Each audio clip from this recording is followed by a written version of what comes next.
de ce lieu de la boîte à cailloux. Voilà. Alors le refuge, j'en ai parlé tout à l'heure, donc c'est cette émigration massive de protestants vers de nos régions vers les pays protestants qui sont voisins de la France. Donc du Vermandois, on est quand même assez près de la plupart de ces destinations, mais c'est tout un bouleversement de quitter tous ses biens, de tout abandonner derrière soi pour aller s'établir voilà, dans une nouvelle vie, bien loin dans des terres lointaines. Alors on estime qu'il y a environ 175 000 huguenots qui font ce choix du refuge à l'époque. Alors c'est pas le premier refuge, il y a déjà eu un gros mouvement à la fin du XVIe siècle, et puis au cours du XVIIe, il y a aussi des mouvements d'émigration, des protestants qui rejoignaient des membres de leur famille qui étaient établis en Angleterre ou en Allemagne. Voilà, une de ces grandes familles de la région qui émigre, c'est la famille Crommelin, qui a été plusieurs fois étudiée dans les références que je vous donnais tout à l'heure.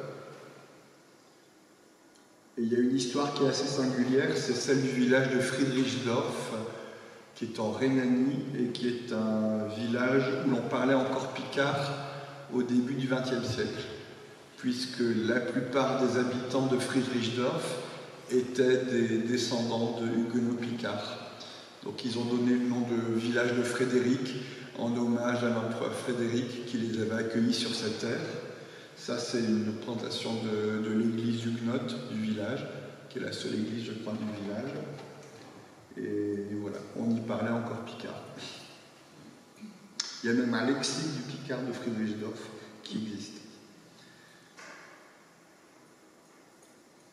Alors, parmi les émigrés, j'ai parlé des Crommelins, mais une autre figure saint-quentinoise intéressante est celle d'Antoine Benzé. Antoine Benzé est le fils d'une famille originaire du sud de la France qui va passer à Saint-Quentin à un moment et ensuite s'acheminer vers l'Angleterre. En Angleterre, la famille Benzé se rapproche d'un courant protestant radical qui est celui de la Société des Amis, plus connu sous le nom de Quaker. Ils sont connus notamment pour leur pacifisme, pour l'attention qu'ils portent au sermon sur la montagne, comme devant guider la vie du chrétien. Ils sont aussi célèbres pour les costumes particuliers qu'ils portent, qui traduisent leur choix de la simplicité de vie. Et Antoine Benzé, c'est une grande figure d'un combat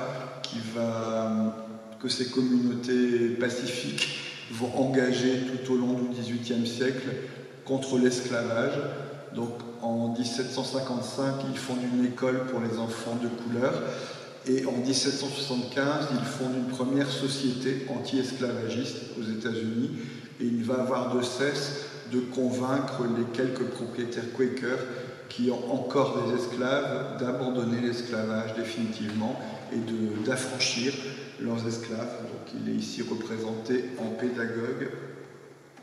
Et la ville de Saint-Quentin lui a rendu hommage, puisqu'une stèle a été installée en 2022 à proximité de la rue qui portait son nom.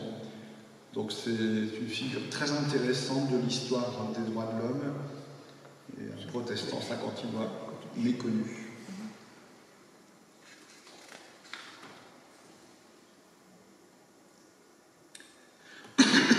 À partir de 1787, l'édit de tolérance va faciliter la réorganisation du protestantisme et pendant à peu près un siècle, jusqu'en 1905, de 1802 jusqu'en 1905, le protestantisme apparaîtra sous un visage officiel comme étant un culte reconnu par l'État, dont les ministres sont nommés par le ministre des cultes, et voilà les postes reconnus par l'État.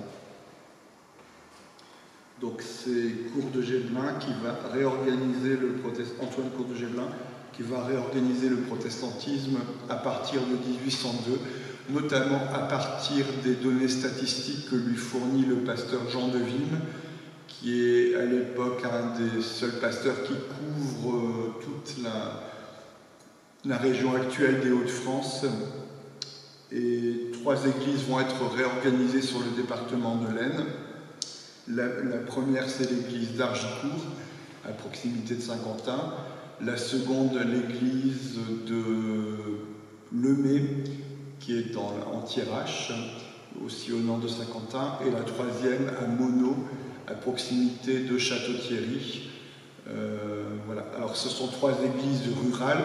Non pas que le protestantisme soit majoritairement rural à l'époque, il y a encore des protestants à Saint-Quentin à cette époque, mais on veut encore une fois que le culte protestant ne soit pas trop visible. Donc on le met un petit peu à l'écart des villes pour limiter son influence possible sur les populations, et c'est ainsi que le protestantisme est réorganisé. Donc à partir de cette triple église de l'Aisne vont naître un certain nombre de communautés. Donc la première église qui naît, c'est celle d'Argicourt en 1803. Là, vous avez la représentation de son 3e temple, celui qui a été construit au milieu du XIXe siècle et qui remplace les temples de 1760 et de 1791. Alors c'est la plus grosse communauté, avec 504 protestants identifiés pour une population d'environ 1800 protestants dans la totalité du Vermandois.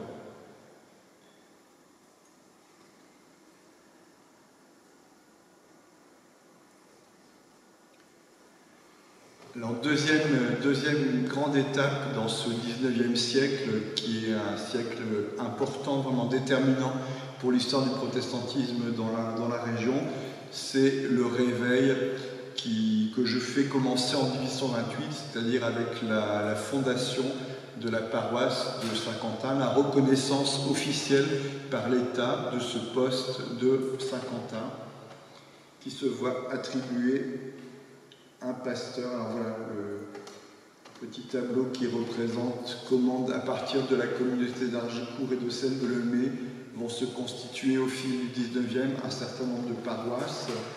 Les paroisses qui sont soulignées en jaune sont des paroisses non officielles, c'est-à-dire des postes missionnaires fondés par la Société chrétienne du Nord, mais je vous en dirai quelques mots un petit peu plus tard, qui viennent seconder les paroisses officielles et participent à cet élan missionnaire et d'extension du protestantisme au XIXe siècle.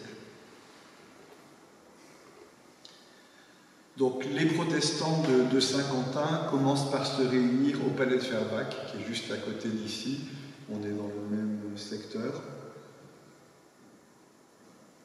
Pendant un court moment, il y aura aussi des cultes dans la maison des Jolis de Banneville, rue des Canonniers. C'est en particulier là que le pasteur qui va être installé à Saint-Quentin va commencer son ministère.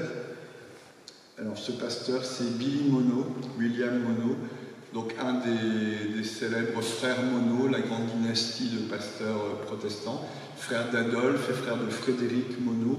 Il est né au Danemark, il arrive donc très jeune, à 28 ans, à Saint-Quentin, et il va avoir un